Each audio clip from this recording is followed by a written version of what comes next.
começando a compreender quanto amava na realidade as pessoas que mais odiara. O presidente do Conselho de Guerra iniciou seu discurso final antes que Arcádio se desse conta de que haviam transcorrido 2 horas.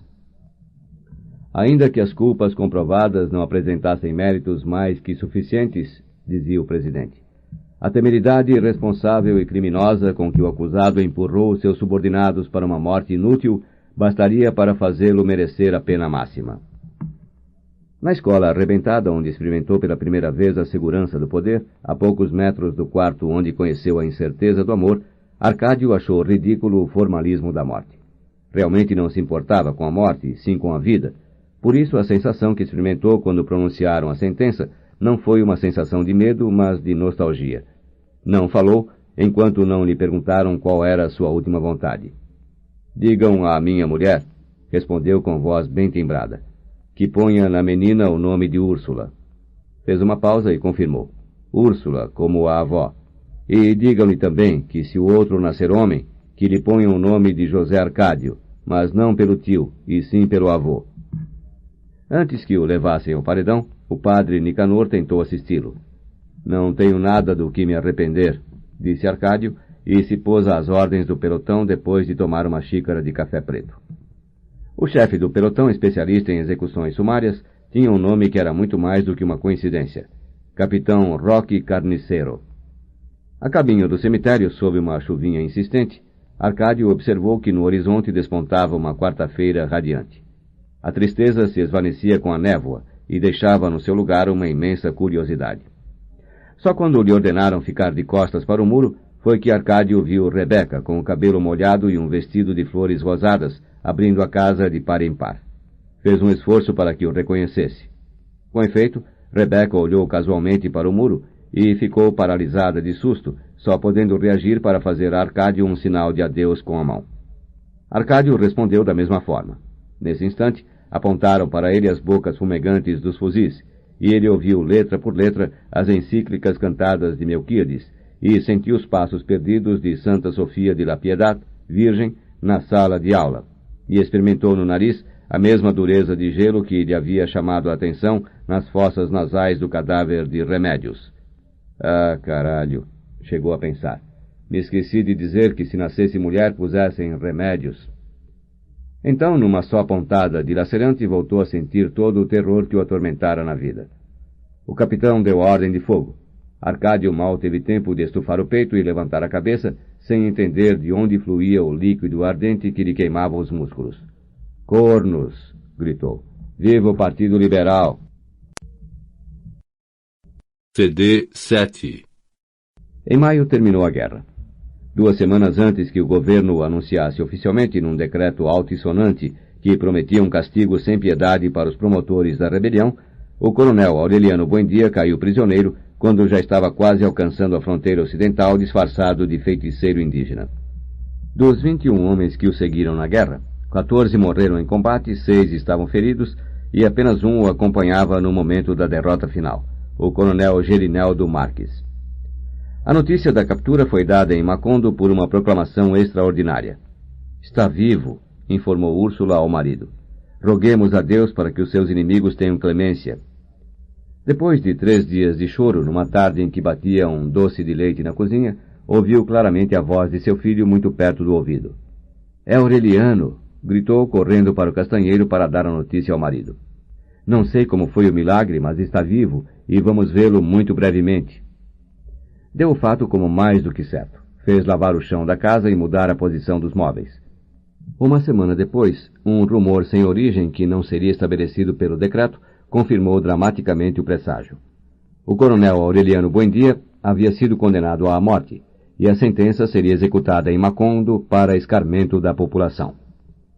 Numa segunda-feira, às 10h20 da manhã, Amaranta estava vestindo Aureliano José quando percebeu um tropel longínquo e um toque de corneta, 1 segundo antes de que Úrsula irrompesse no quarto com um grito. «Já o estão trazendo!»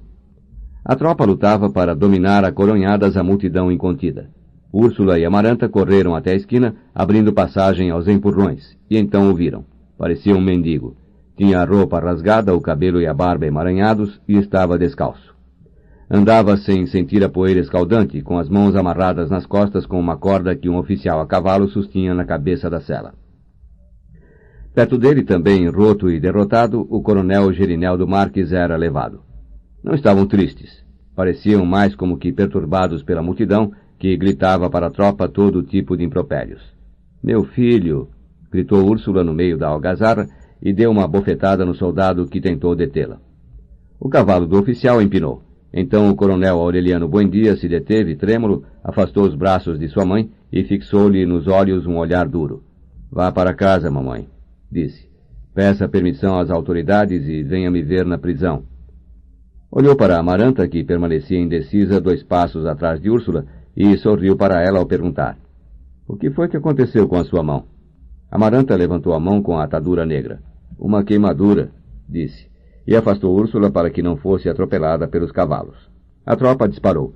Uma guarda especial rodeou os prisioneiros e os levou rapidamente para o quartel. Ao entardecer, Úrsula visitou o coronel Aureliano Buendia na prisão. Tinha tentado conseguir a permissão através do Sr. Apolinar Moscote, mas este perdera toda a autoridade diante da onipotência dos militares. O padre Nicanor estava prostrado com uma febre hepática. Os pais do coronel Gerineldo Marques, que não estava condenado à morte, tinham tentado vê-lo e foram expulsos a coronhadas. Diante da impossibilidade de conseguir intermediários, convencida de que o filho seria fuzilado ao amanhecer, Úrsula fez um embrulho com as coisas que queria levar para ele e foi sozinha ao quartel. "Sou a mãe do coronel Aureliano Buendia", anunciou-se. Os sentinelas lhe impediram a passagem. "Vou entrar de qualquer maneira", Úrsula advertiu. "De modo que, se têm ordem de disparar, comecem logo." Afastou um deles com um empurrão e entrou na antiga sala de aula, onde um grupo de soldados nus lubrificava suas armas. Um oficial de uniforme de campanha, queimado de sol, com óculos de lentes muito grossas e gestos cerimoniosos, fez aos sentinelas um sinal para que se retirassem. "Sou a mãe do coronel Aureliano Buendia", Úrsula repetiu. "A senhora estará querendo dizer", corrigiu o oficial com um sorriso amável, "que é a senhora mãe do senhor Aureliano Buendia." Úrsula reconheceu no seu modo de falar rebuscado a cadência lânguida da gente do páramo, os janotas. "Como queiras, senhor", admitiu, "desde que me permita vê-lo." Havia ordens superiores de não permitir visitas aos condenados à morte, mas o oficial assumiu a responsabilidade de lhe conceder uma entrevista de 15 minutos. Úrsula mostrou a ele o que trazia no embrulho: uma muda de roupa limpa, as botinas que o seu filho usara no casamento e o doce de leite que guardava para ele desde o dia em que pressentiu o seu regresso. Encontrou o coronel Aureliano Buendia no quarto dos condenados à morte, estendido num catre e com os braços abertos porque tinha as axilas cheias de furúnculos. Haviam-lhe permitido fazer a barba. O bigode grosso de pontas torcidas acentuava a angulosidade das maçãs do rosto. Pareceu a Úrsula que estava mais pálido que quando fora embora, um pouco mais alto e mais solitário do que nunca. Sabia dos pormenores da casa: o suicídio de Pietro Crespi, as arbitrariedades e o fuzilamento de Arcádio, a impavidez de José Arcádio Buendia debaixo do castanheiro. Sabia que Amaranta tinha consagrado a sua viuvez de virgem à criação de Aureliano José, e que este começava a dar mostras de muito bom juízo e lia e escrevia ao mesmo tempo que aprendia a falar. A partir do momento em que entrou no quarto, Úrsula se sentiu inibida pela maturidade do filho, pela sua aura de domínio, pelo resplendor de autoridade que irradiava sua pele. Surpreendeu-se de que estivesse tão bem informado. "A senhora já sabe que eu sou adivinho", ele brincou, e acrescentou seriamente: "Esta manhã, quando me trouxeram, tive a impressão de que já havia passado por tudo isto." Na verdade, enquanto a multidão rugia à sua passagem, ele estava concentrado nos seus pensamentos, assombrado da forma como as pessoas tinham envelhecido em um ano. As amendoeiras tinham as folhas gastas, as casas pintadas de azul, pintadas em seguida de vermelho e logo pintadas novamente de azul, acabaram por adquirir uma coloração indefinível. "O que é que você esperava?" Úrsula suspirou. "O tempo passa." "É verdade", admitiu Aureliano, "mas não tanto." Deste modo, a visita tanto tempo esperada, para a qual ambos haviam preparado as perguntas e inclusive previsto as respostas, foi outra vez a conversa cotidiana de sempre. Quando o sentinela anunciou o fim da entrevista, Aureliano tirou de debaixo da esteira do catre um rolo de papéis suados. Eram os seus versos. Os inspirados por remédios que tinha levado consigo quando fora embora e os escritos depois nas pausas ocasionais da guerra. Prometa que ninguém vai ler isto, disse. Esta noite mesmo acenda o forno com eles. Úrsula prometeu e aprumou o corpo para lhe dar um beijo de despedida. Trouxe um revólver para você, murmurou. O coronel Aureliano Buendia verificou que o sentinela não estava por perto. Não me serve de nada, respondeu em voz baixa. Mas deixe comigo para que não a apanhem na saída. Úrsula tirou o revólver da combinação e ele o pôs debaixo da esteira do catre. E agora não se despeça, concluiu com uma firmeza calma. Não suplique a ninguém, nem se rebaixe diante de ninguém. Faça de conta que já me fuzilaram há muito tempo. Úrsula mordeu os lábios para não chorar. Ponha pedras quentes nos furúnculos, disse. Deu meia volta e saiu do quarto. O coronel Aureliano Buendia permaneceu de pé, pensativo, até que a porta se fechou. Então voltou a se deitar com os braços abertos. Desde o princípio da adolescência, quando começou a ser consciente dos seus presságios, pensava que a morte se havia de anunciar com um sinal definido, inequívoco, irrevogável, mas faltavam poucas horas para ele morrer e o sinal não aparecia. Certa ocasião, uma mulher muito bonita entrou no seu acampamento de Tucurinca e pediu aos sentinelas que lhe permitissem vê-lo. Deixaram-na passar, porque conheciam o fanatismo de algumas mães que enviavam as filhas aos quartos dos guerreiros mais notáveis, conforme elas mesmas diziam, para melhorar a raça. O coronel Aureliano Buendia estava naquela noite terminando o poema do homem que se extraviara na chuva, quando a moça entrou no quarto. Ele lhe deu as costas para colocar a folha na gaveta, a chave, onde guardava os seus versos. E então sentiu. Agarrou a pistola na gaveta sem voltar o rosto. Não dispare, por favor, disse. Quando se virou com a pistola preparada, a moça tinha abaixado a sua e não sabia o que fazer. Assim tinha conseguido escapar de 4 entre 11 emboscadas. Em compensação, alguém que nunca foi capturado entrou certa noite no quartel revolucionário de Manaure e assassinou a punhaladas o seu amigo íntimo, o coronel magnífico Visbal, a quem tinha cedido o catre para que suasse uma febre. A poucos metros, dormindo numa rede no mesmo quarto, ele não se deu conta de nada. Eram inúteis os seus esforços para sistematizar os presságios. Apresentavam-se de repente, num clarão de lucidez sobrenatural, como uma convicção absoluta e momentânea, mas inatingível. Algumas vezes eram tão naturais que não os identificava como presságios, a não ser quando se cumpriam. Outras vezes eram taxativos e não se realizavam. Com frequência, não eram mais que toques vulgares de superstição. Mas quando o condenaram à morte e lhe pediram que expressasse o seu último desejo, não teve a menor dificuldade em identificar o presságio que lhe inspirou a resposta. Peço que a sentença se cumpra em Macondo, disse. O presidente do tribunal não gostou. Não banque o vivo, disse. É um estratagema para ganhar tempo. Se não cumprirem a sentença, o problema é de vocês, disse o coronel. Mas esta é a minha última vontade. A partir de então, os presságios o abandonaram. No dia em que Úrsula o visitou na prisão, depois de muito pensar, chegou à conclusão de que talvez a morte não se anunciasse daquela vez, porque não dependia do acaso e sim da vontade dos verdugos. Passou a noite em claro, atormentado pela dor dos furúnculos. Pouco antes da alvorada, ouviu passos no corredor. Já vem, disse para si, e pensou sem motivo em José Arcádio Buendia, que naquele momento estava pensando nele sob a madrugada lúgubre do castanheiro. Não sentiu medo nem saudade, mas uma raiva intestinal diante da ideia de que aquela morte artificiosa não lhe permitiria saber do final de tantas coisas que deixava sem terminar. A porta se abriu e entrou o sentinela com uma caneca de café. No dia seguinte, à mesma hora, ainda estava como então, irritado com a dor nas axilas, e aconteceu exatamente a mesma coisa. Na quinta-feira, dividiu o doce de leite com os sentinelas e pôs a roupa limpa, que ficava apertada para ele, e as botinas de verniz. Ainda na sexta-feira não tinha sido fuzilado. Na realidade, não se atreviam a executar a sentença.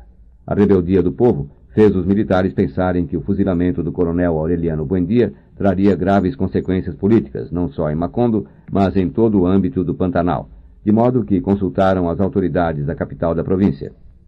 Na noite de sábado, enquanto esperavam a resposta, o capitão Roque Carniceiro foi com os outros oficiais à taberna de Catarino. Apenas uma mulher, quase pressionada por ameaças, atreveu-se a levá-lo ao quarto. Elas não querem se deitar com um homem que sabe que vai morrer, confessou ela. Ninguém sabe como vai ser, mas todo mundo anda dizendo que o oficial que fuzilar o coronel Aureliano Buendia e todos os soldados do pelotão, um por um, serão assassinados sem escapatória mais cedo ou mais tarde, mesmo que se escondam no fim do mundo.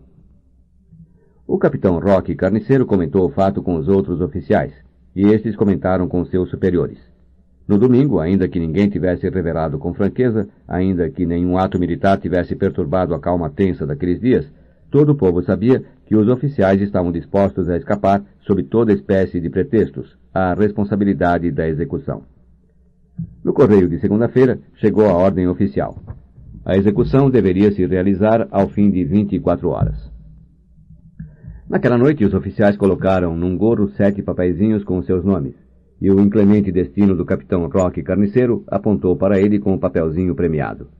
O meu azar não escolhe a ocasião, disse ele com profunda amargura. Nasci filho da puta e morro filho da puta.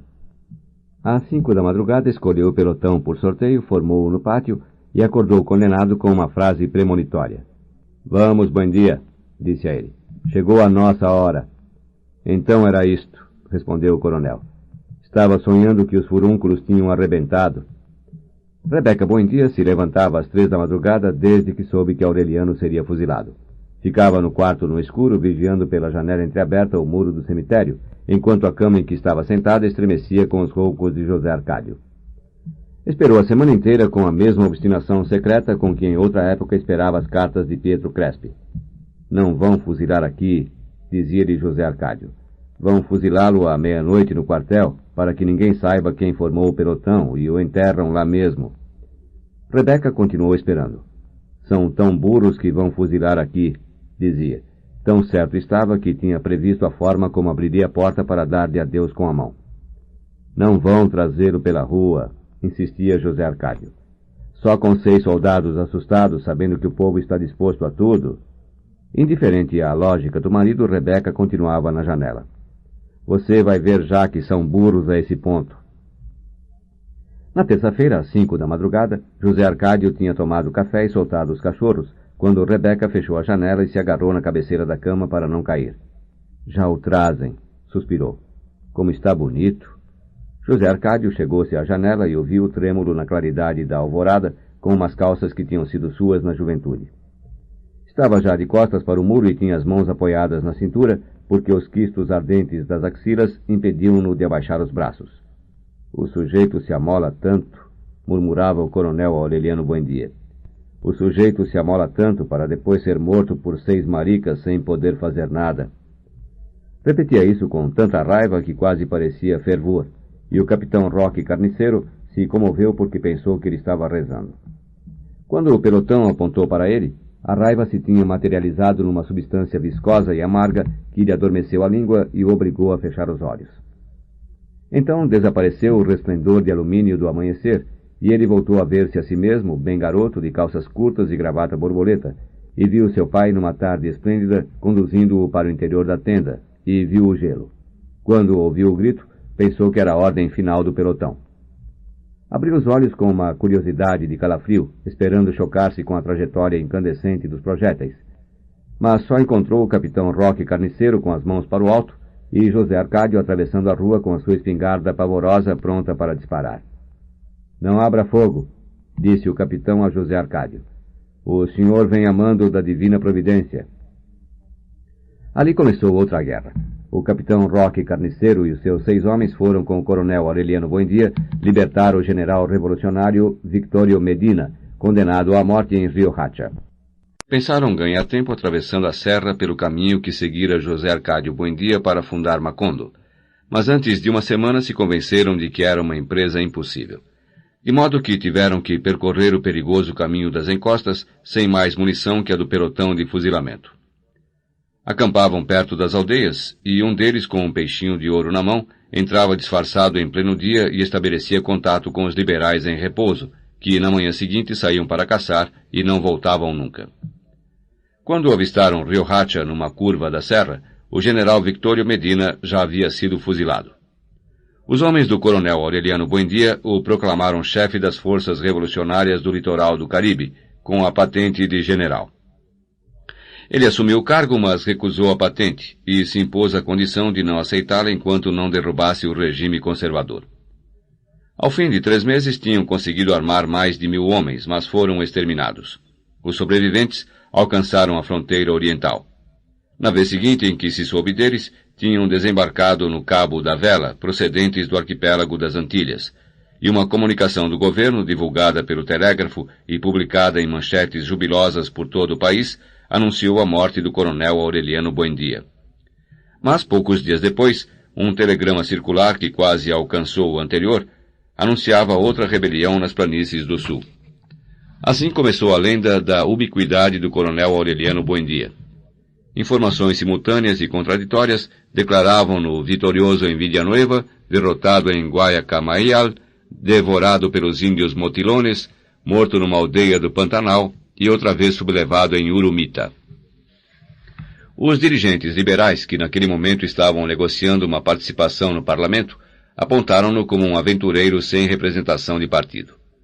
O governo nacional assimilou-o à categoria de bandoleiro e pôs à sua cabeça um prêmio de 5.000 pesos.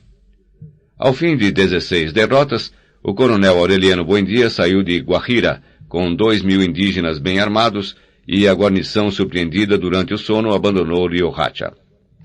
Ali instituiu o seu quartel-general e proclamou a guerra total contra o regime.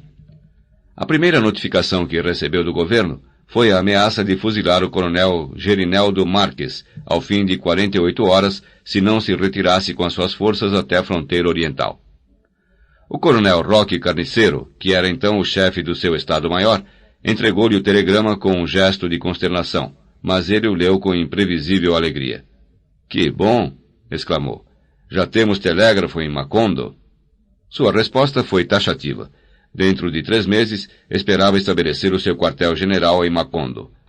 Se então não encontrasse vivo o coronel Gerineldo Marques, fuzilaria sumariamente toda a oficialidade que estivesse prisioneira no momento, começando pelos generais, e baixaria ordens aos seus subordinados para que procedessem de igual forma até o final da guerra.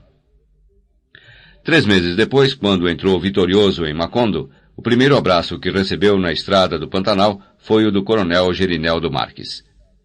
A casa estava cheia de crianças. Úrsula tinha acolhido Santa Sofia de la Piedad, com a filha mais velha e um par de gêmeos que nasceram 5 meses depois do fuzilamento de Arcádio. Contra a última vontade do fuzilado, batizou a menina com o nome de Remédios.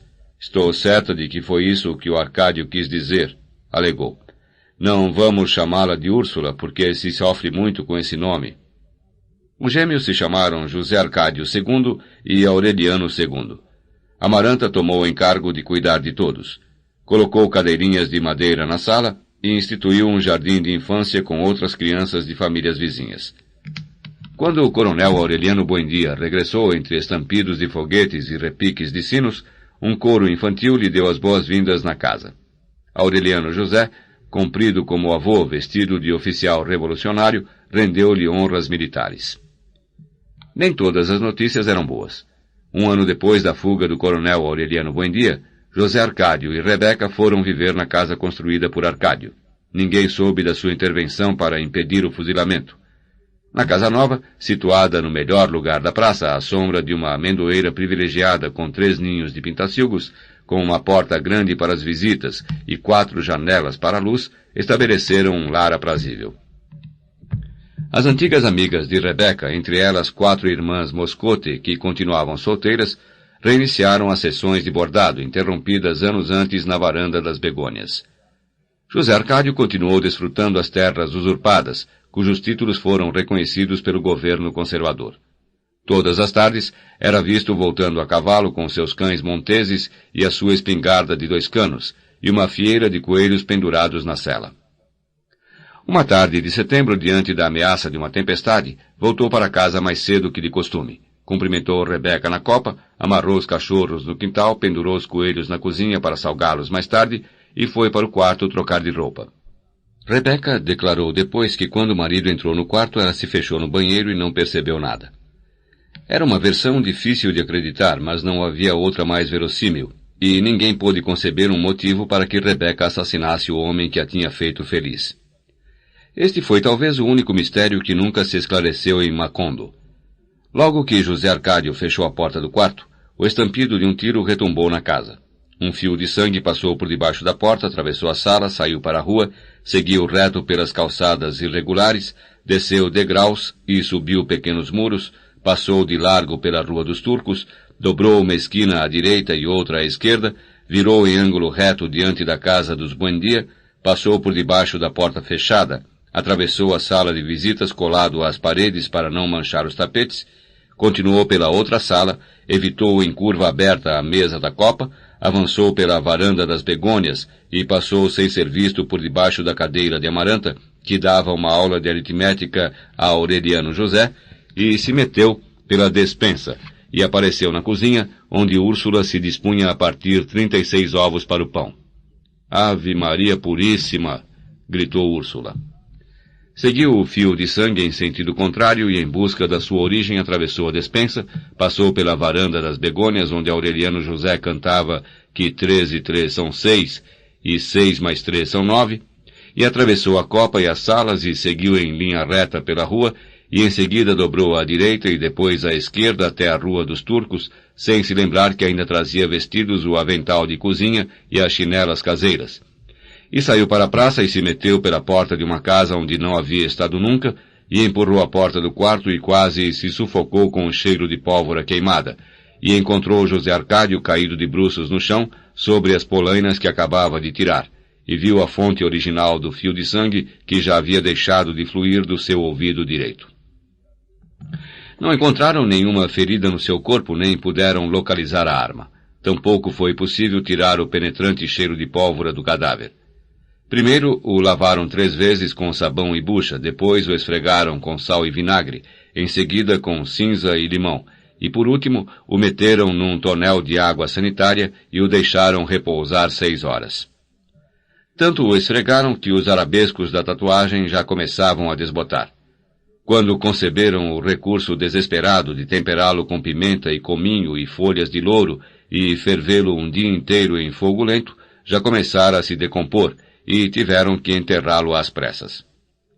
Fecharam-no hermeticamente num ataúde especial de 2 metros e 30 centímetros de comprimento e 1 metro e 10 centímetros de largura, reforçado por dentro com chapas de ferro e aparafusado com cavilhas de aço, e ainda assim se percebia o cheiro nas ruas por onde passou o enterro. O padre Nicanor, com o fígado inchado e tenso como benzeu-o da cama.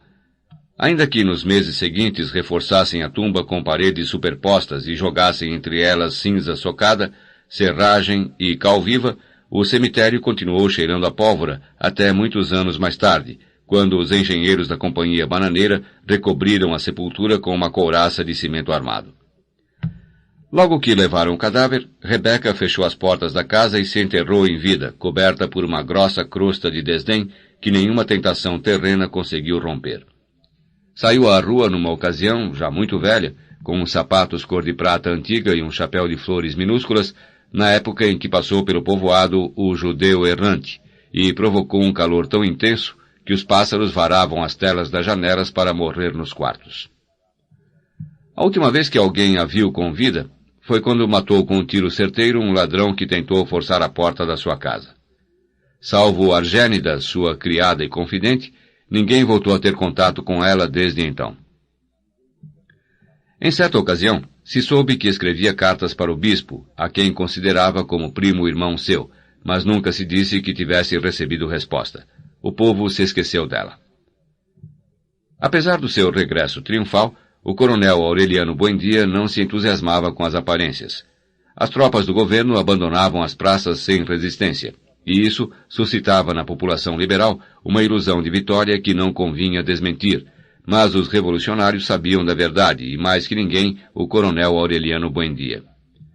Embora nesse momento mantivesse mais de 5.000 homens sob as suas ordens e dominasse 2 estados do litoral, tinha consciência de estar encurralado contra o mar e metido numa situação política tão confusa que, quando ordenou restaurar a torre da igreja arrebentada por um tiro de canhão do exército, o padre Nicanor comentou no seu leito de enfermo: "Isto é um disparate.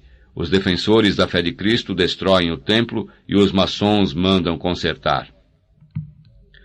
Procurando uma válvula de escape, passava horas e horas no telégrafo conferenciando com os chefes de outras praças, e cada vez saía com a impressão mais definida de que a guerra estava estancada. Quando se recebiam notícias de novos triunfos liberais, eles eram proclamados com mensagens de